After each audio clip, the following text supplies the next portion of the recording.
Hello, everyone, and welcome back to Coach Craig's Sports. Today is Thursday, February 24th, and this is the return of the NBA DFS video. So, obviously, we haven't had a video for a while because it was the NBA All-Star break, so it was about a week off. Unfortunately, that is a long time in NBA DFS. It seems like just kind of waiting around here, but been doing a little bit of content for Super Draft Pro, the live stream every day with my buddy JC Money Design. So if you haven't been checking that out, definitely be sure to check that out as well. We've been live streaming pretty much every day to his channel and my channel as of late. So without further ado, in this video, I'll be going over the injuries in play for tonight's slate, as well as my picks for both FanDuel and DraftKings. So we're going to start off with the injuries for tonight's slate. We got the Cleveland Cavaliers in the first game at the 7 o'clock tip-off. It is the lone 7 o'clock game. They are without Darius Garland and Karis LeVert. Lauri Markkanen should be making his return now. He's been banged up for a little while, though. But we're getting a pretty decent value play here tonight in Rajon Rondo with Darius Garland and Karis LeVert both being out. I assume that he's in the starting lineup, or if he's not in the starting lineup, that he should play sizable minutes once again. Then for the Detroit Pistons, we got Frank Jackson listed as a game-time decision. We'll see if he plays or not. Obviously, he missed a few games before the All-Star break. Then the Boston Celtics look like they're all the way healthy. Robert Williams, Marcus Smart were kind of banged up before the All-Star break. Seems like they're good to go as at this point in time. For the Brooklyn Nets, they are without Kevin Durant, Joe Harris, Kyrie Irving, and Ben Simmons. And then they did recently sign Goran Dragic a few days ago. He hasn't played in quite some time, so he's probably going to work on his conditioning before he ends up playing for the Nets. For the Atlanta Hawks, they are without Gorgie Jang, and then John Collins doubtful tonight. He's been dealing with that foot sprain. He's probably going to be out for a little while anyways. For the Chicago Bulls, Lonzo Ball, Alex Caruso, and Patrick Williams are all out. They do get Zach LaVine back, though, after his knee soreness. He had his knee drained. He participated in the All-Star game, so he should be all right for tonight's game at the very least. Then we move down to the Memphis Grizzlies, who are without Dylan Brooks and Yves Pons. Not too much to say there. Pretty standard lineup for the Grizzlies as of late. For the Minnesota Timberwolves, just McKinley Wright that is out, so pretty much all the way healthy at this point in time. Then we move down to the Phoenix Suns, and we got some big news here because we have Chris Paul out. He's probably going to be out like 6 weeks with a broken thumb. So he's out.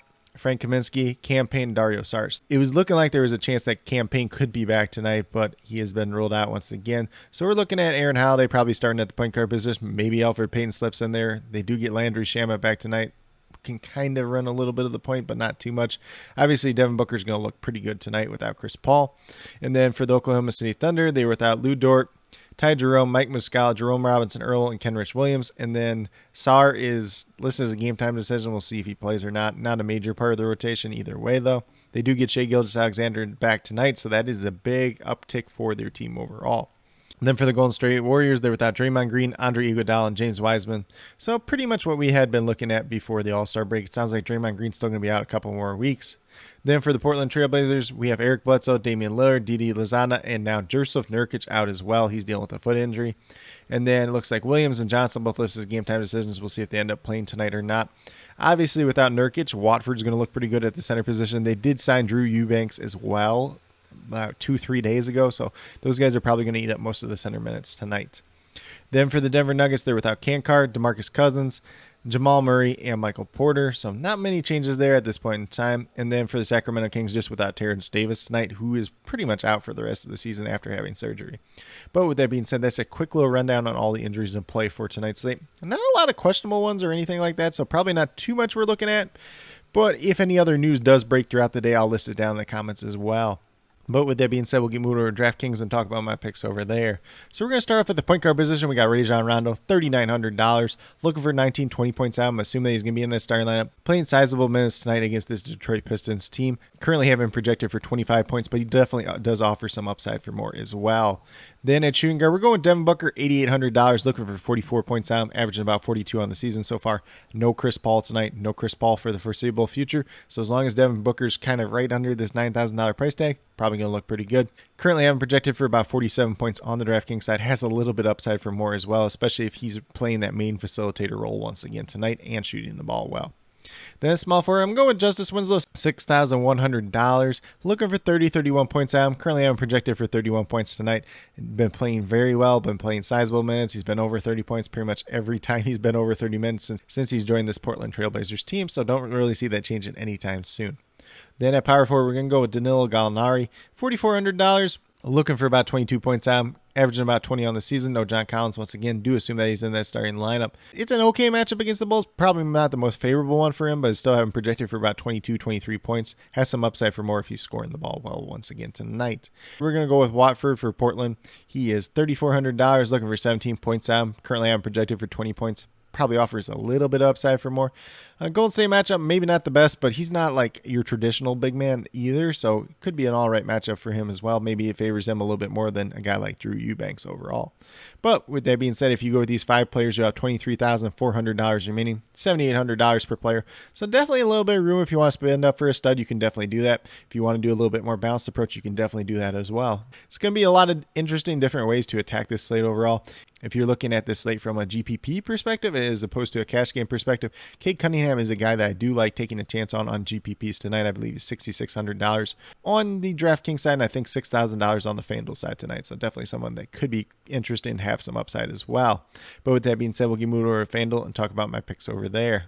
So once again, at the point guard position, we have Rajon Rondo. Once again, he is $3,900. So we're looking for 19, 20 points at him. Still have him projected for 25 points on the FanDuel side as well. Definitely has some upside for more if he's playing well once again tonight. Then at shooting guard, same thing. Devin Booker, $8,800. He's the exact same price as he is on the DraftKings side. Looking for 44 points out, averaging just over 40 on the FanDuel side so far this season. Currently, I'm projected for 46 points on the FanDuel side. A little bit less there just because of the 3-point bonuses and everything else like that. But if he's playing that main facilitator role, if he's shooting the ball well, Devin Booker is going to be somebody that you need in your lineups tonight.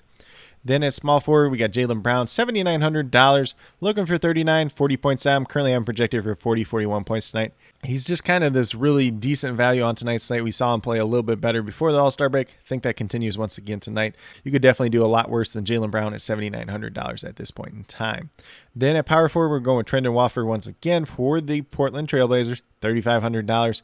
Looking for 17, 18 points out. Currently, I'm projected for 20 points tonight. Obviously, going against the Golden State Warriors, like I said, it's a little bit more favorable matchup for him than probably a guy like Drew Eubanks. So I don't think it's too much out of the question that he gets to 20 points tonight. Maybe he has a little bit of upside for more as well. Then last but not least, we're going to the center position. We're going with DeAndre Ayton, $7,000, looking for 35 points out. Currently, I'm projected for 36, 37 points tonight. There's no Chris Paul, so DeAndre Ayton's probably going to be a little bit more involved in this offense. I think he's going to score the ball pretty well as Devin Booker. Going against Oklahoma City Thunder, a very, very favorable matchup for him as well. Definitely think he outperforms that price tag of $7,000, and we're going to see that price tag going up in the next couple of days, the next couple of weeks when Chris Paul's out as well. But with that being said, if you go with these 5 players on the FanDuel side, you have $28,900 remaining, just over $7,200 per player. So if you want to pay up for one stud, you can still definitely do that and then kind of build from there. Or if you want to take a little bit more balanced approach, that's definitely something you can do. That's something that's been working out rather well on the FanDuel side so far this season. But with that being said, these are my picks for both FanDuel and DraftKings for today, February 24th. As always, if you have any questions related to NBA DFS, be sure to leave them down in the comments below, and I'll get back to you as quickly as possible. Also, be sure to let me know your favorite play on tonight's slate, whether it's on DraftKings or FanDuel. Might be one of the ones that I have in the core, might be one that I don't even have in the core, but definitely interested in hearing what you guys have to say. And then if you want to talk a little bit of Super Draft, definitely down to talk some Super Draft as well. JC Money Design and I will be going live right around 5 o'clock Central Time today. Talk a little bit of the NBA slate from the Super Draft perspective as well. And then, as always, I'll be listing all the injury updates, COVID news, and starting lineups down in the comments below as they do become available, as well as that updated core about a half hour prior to lock. So definitely be sure you're checking that out, especially as we get closer to lock. But with that being said, if you are new to my channel, please consider subscribing. Definitely would appreciate it. It helps to build the community that we're trying to build here at Coach Craig Sports, which is one that's truly for you, the viewers, helping you with your DFS, whether it's NBA or NFL. Probably going to be NBA because NFL is not coming back around for quite some time. And then helping you with your fantasy football teams. Definitely going to be doing some more Dynasty and NFL draft content in the coming weeks, so definitely be sure to check that out. Potentially going to the NFL Combine too, so if I do go to that, I'll have some notes from that as well. Definitely going to be an interesting experience if I am able to make that happen. And then with that being said, if you're a new or current subscriber who's yet to do so, also be sure to hit that notification bell down below. It's going to let you know every single time I post up a new video. Like I've been saying, I post up daily NBA DFS videos just like this. But with that being said, that's all I have for today's video. Hopefully you all enjoyed. And then last but not least, special shout out to each and every one of you watching today's video. I truly do appreciate you taking the time out of your day to watch this video. Definitely means a lot to me, and I hope each and every one of you has a great rest of your day.